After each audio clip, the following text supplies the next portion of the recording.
A diferencia de muchos de mis contemporáneos, que por supuesto habían experimentado con una amplia variedad de sustancias ilegales, aunque fuera durante la adolescencia, supongo que yo tendría unos 30 años cuando probé el cannabis por primera vez. Antes de eso siempre había estado muy en contra de la idea de consumir drogas, por muy aparentemente benignas o supuestamente beneficiosas que fueran. El hecho era que mi mujer había sufrido durante muchos años diversos problemas de espalda. En concreto, se había sometido a una operación importante en la espalda hacía varios años, que aunque en un principio le había ayudado a aliviar el dolor hasta niveles más manejables, seguía necesitando el uso de varios analgésicos de venta con receta. Por ejemplo, dihidrocodeína, ibuprofeno, superfuerte y uno o dos más cuyos nombres he olvidado ahora, pero todos los cuales, incluso en combinación con copiosas cantidades de vino tinto, no produjeron ninguno de los resultados deseados. Es decir, no le quitaron el horrible dolor de espalda. Por aquel entonces yo trabajaba como técnico de laboratorio en una gran fábrica farmacéutica del noreste de Escocia. Un trabajo que no me gustaba especialmente, pero que era un trabajo. Sin duda, mucho mejor que malgastar la vida en una estadística de desempleo. Yo conocía a un individuo en particular que trabajaba en otra parte de la fábrica farmacéutica y que afirmaba saber algo de analgésicos, y que también me había sugerido en varias ocasiones los beneficios que se podrían obtener inhalando ciertos vapores de cannabis.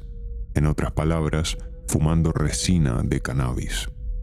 Al oírlo, lo rechacé de inmediato, alegando con razón que no quería tener nada que ver con él ni con su apestoso cannabis, ya que fumar cannabis era ilegal y muy peligroso, y podía hacerle perder a uno la cordura, lo que provocaba un deseo inmediato de experimentar con otras sustancias mucho más peligrosas, concretamente la mortífera heroína.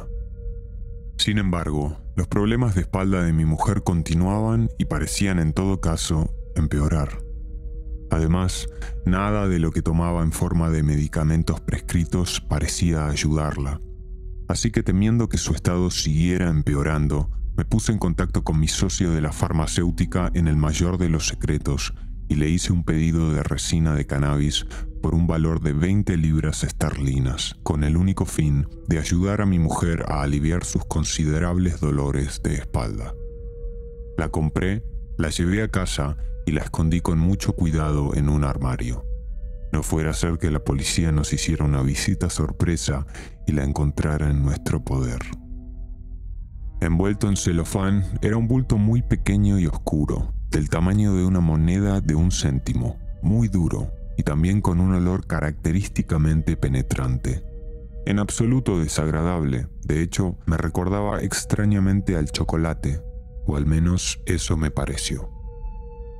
De esta manera, sujetando la cantidad de cannabis entre el pulgar y el índice, le expliqué a mi mujer en términos inequívocos el motivo de su compra, a saber, como analgésico alternativo a todas sus diversas pastillas recetadas, dihidrocodeína, etc. Y posteriormente, acordamos que la mejor forma de utilizar la resina sería molerla en un mortero y hornearla en pasteles especiales que había oído describir por diversas fuentes como Scooby Snacks, porque ninguno de los dos quería fumarla. En cuestión de horas conseguimos una receta de pasteles y añadimos el 1/4 de onza de cannabis molido a la mezcla de harina, azúcar, leche, huevos y demás. Los horneamos siguiendo las instrucciones, tras lo cual los sacamos del horno y los dejamos enfriar antes de ingerirlos. Nota importante: antes de describir lo que iba a suceder a continuación, hay que mencionar el hecho de que, aunque personalmente nunca había probado el cannabis, mi mujer varios años antes lo había fumado en una fiesta y la experiencia le había resultado desagradable y lamentable. De ahí su reticencia inicial a tomarlo por segunda vez. Una vez fresco y con mi curiosidad científica a flor de piel, decidí que era mejor probar uno de esos pasteles de cannabis partiendo de la premisa de que podrían ser venenosos, o como mínimo producir una reacción adversa. Y así me comí uno. Sabía bien, ese primer pastel de cannabis, de hecho sabía muy bien. Y así, después de su ingesta, me senté en la mesa de la cocina y esperé a que pasara algo, cualquier cosa, fuera lo que fuera. Como ya he dicho, no tenía experiencia alguna en el consumo de cannabis, por lo que no sabía qué esperar. Viendo pasar los minutos en el reloj del microondas, esperé con una creciente sensación de inquietud, tal vez un ligero rechinar de dientes, preocupado por si había tomado demasiado de esta maldita cosa, preocupado por si me había envenenado inadvertidamente hasta la muerte. Pero no pasó nada. Pasaron 15 minutos, luego 20, pero seguía sin pasar nada, nada en absoluto. No me sentía diferente, no había signos de ninguna reacción, nada en absoluto. Sentado en la mesa de la cocina, me sentí, cuando menos, decepcionado, y tomé nota mental de que debía cuestionar a mi colega de la fábrica farmacéutica la autenticidad de la muestra de cannabis que me había vendido, o con la que me había estafado, el jodido cabrón, esta bolsa de mierda falsa. Así que, sintiéndome algo decepcionado y creyendo que no tenía nada que perder si me comía otro pastel, lo hice, y luego me comí otro, y luego otro. Muy pronto me había comido la mitad de todo el lote, en otras palabras, alrededor de 1/8 de onza de resina de cannabis molida había desaparecido por mi garganta hasta llegar a mi estómago. Y seguía sin sentir nada, como si el cannabis no existiera. ¡Qué desperdicio de dinero ganado con tanto esfuerzo! Pues bien, unas 2 horas después de haber comido aquel primer pastel histórico, mi mujer y yo decidimos hacer unas compras en la ciudad, a unos 5 kilómetros de distancia. Así que nos subimos a nuestro coche y nos dirigimos hacia allí, conmigo al volante, que era por supuesto nuestra costumbre. A 1,5 kilómetros de nuestra casa, experimenté una extraña sensación de caída en picada en la boca del estómago, casi como si estuviera en caída libre, unida a un repentino mareo que me hizo sentir momentáneamente a la deriva en un mar de posibilidades. Durante 1 minuto no supe dónde estaba, aunque en ese momento opté por permanecer en silencio sin decirle nada a mi mujer sobre el tema, ya que sin duda no estaba experimentando nada más que un efecto placebo residual del cannabis falso que tan hábilmente me habían hecho comprar. En el cruce hacia la ciudad, indiqué a los demás conductores que iba a girar a la izquierda cuando me di cuenta de que ya no sabía conducir bien un coche, que ya no tenía ni idea de cómo conducir, a pesar de ser un conductor experimentado y de haber realizado esta misma maniobra sencilla al menos 1.000.000 de veces. Presintiendo que algo iba muy mal, me detuve junto a la vereda, pero en lugar de detenerme, metí marcha atrás y conduje cuesta arriba, en dirección a nuestra casa, zigzagueando erráticamente de un lado a otro de la carretera, hasta que detuve por completo el coche y le pregunté a mi mujer si no le importaría conducir en mi lugar. A día de hoy no tengo ni idea de por qué decidí volver a subir la colina en marcha atrás, ya que fue una maniobra bastante peligrosa que podría habernos causado lesiones graves y permanentes tanto a nosotros como a los demás conductores. Basta decir que debió de tener algo que ver con esos putos pasteles de cannabis que me había comido. De todas maneras, en cuanto dejé de conducir y pasé a ser el pasajero, empecé a relajarme y en un santiamén esas extrañas sensaciones de no saber conducir un coche correctamente se convirtieron en nada, permitiéndome disfrutar del resto de nuestro viaje por la ciudad con un estado de ánimo mucho mejor, menos perplejo, creyendo que el inexplicable episodio había pasado para siempre. Poco después, es decir, a unos 3,5 kilómetros de distancia, al otro lado de la ciudad, empecé a darme cuenta de que mi entorno me resultaba extrañamente desconocido, casi como si fuera un extraño en mi propia ciudad, a pesar de que era donde había vivido durante los últimos 3 o 4 años. Pero no era en absoluto una sensación desagradable. De hecho, me sentía extrañamente satisfecho de mí mismo. Eufórico sería una palabra más adecuada. Pero todos los edificios me parecían extraños, la carretera por la que circulábamos me parecía extraña, y me di cuenta, sin la menor preocupación del mundo, de que ahora no podría conducir, ni siquiera aunque quisiera, aunque mi vida dependiera de ello. Además, me sentía como flotando entre la realidad cotidiana y algún otro lugar, alguna otra esfera de la existencia. Llámese territorio inexplorado, aunque a estas alturas me apresura a subrayar que no sentía ninguna alarma, ninguna sensación de miedo, nada negativo en absoluto. Simplemente me sentía inexplicablemente feliz de estar allí sentado como pasajero en nuestro coche. Pero, ¿era nuestro coche? Ciertamente, me parecía recordar que el coche me pertenecía, al igual que me parecía recordar que la conductora del mismo era una mujer a la que yo conocía, pero solo muy vagamente. Y si hubiera tenido ganas de pedir confirmación de su identidad, tal vez lo habría hecho, excepto que no lo hice. No tenía ganas de hablar con nadie ni de hacer ninguna pregunta por mi cuenta, porque aparentemente me había quedado literalmente sin habla.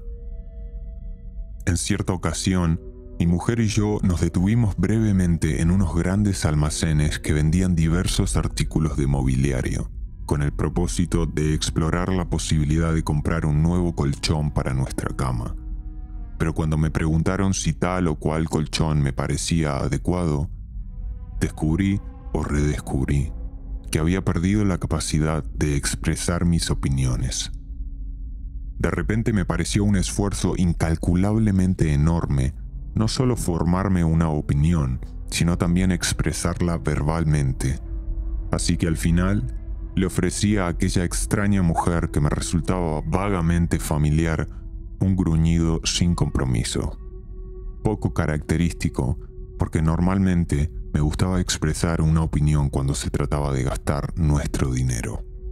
Así que, tras nuestra visita a los grandes almacenes, cruzamos la ciudad para ir a una biblioteca, donde experimenté la fuerza de comer demasiados pasteles de cannabis de una sola vez.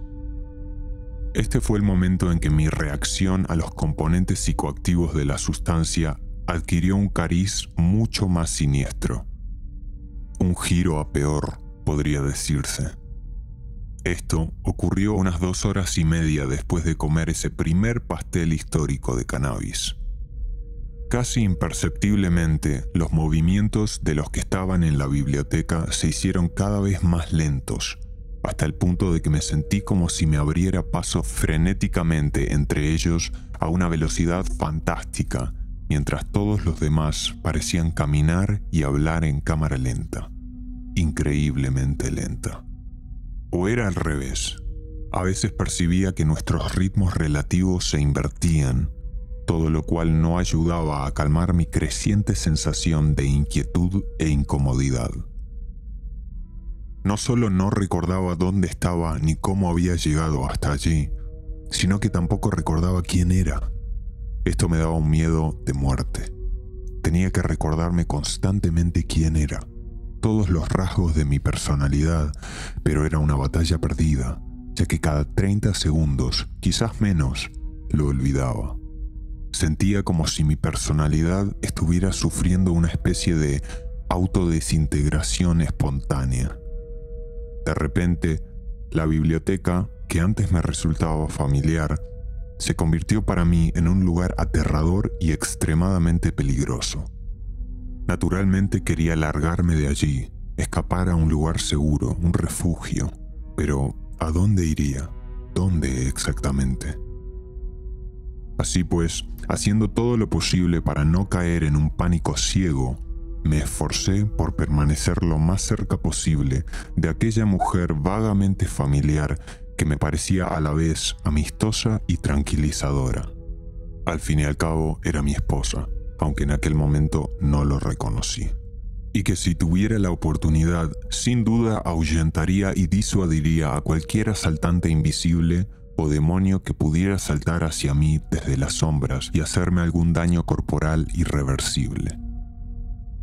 Olas de paranoia me invadían con una frecuencia enfermiza. ¿Quiénes eran esas extrañas entidades que percibía pero no podía ver, acechando en las sombras, más allá de las sombras? ¿Y qué querían de mí? Tenía la sensación de que solo era cuestión de tiempo que una de ellas decidiera manifestarse e iniciara el inevitable proceso de reducirme a un muñeco de trapo. ¿Qué podía hacer para impedirlo? ¿Me estaba volviendo loco? Tras unos 15 minutos de selección de libros, mi mujer y yo salimos de la biblioteca y pasamos un rato paseando por el centro de la ciudad. Aunque seguía percibiendo su presencia, las entidades invisibles que había encontrado en la biblioteca empezaron a parecerme menos amenazadoras, aunque seguía teniendo la sensación de que el mundo y todo lo que se movía en él se habían detenido a cámara lenta por todas partes. Las imágenes y los sonidos reducidos a un ritmo de caracol. Fragmentos de diálogo que llegaban a mis oídos como si los hubiera reproducido un amplificador diseñado exclusivamente para ralentizar las cosas. Mucho más, incluso el sonido de mi propia respiración sonaba más lento, mucho más lento de lo que jamás había respirado. Cuando nos acercábamos a un supermercado, me di cuenta de algo increíble. En concreto, me di cuenta de que el cerebro humano, aunque a primera vista infinitamente complejo y enigmático en última instancia, no era en realidad más que una máquina de aprendizaje muy inteligente, con varias piezas integradas deliberadamente en su estructura con este único propósito. Nuestros cerebros están sobrevalorados, pensé.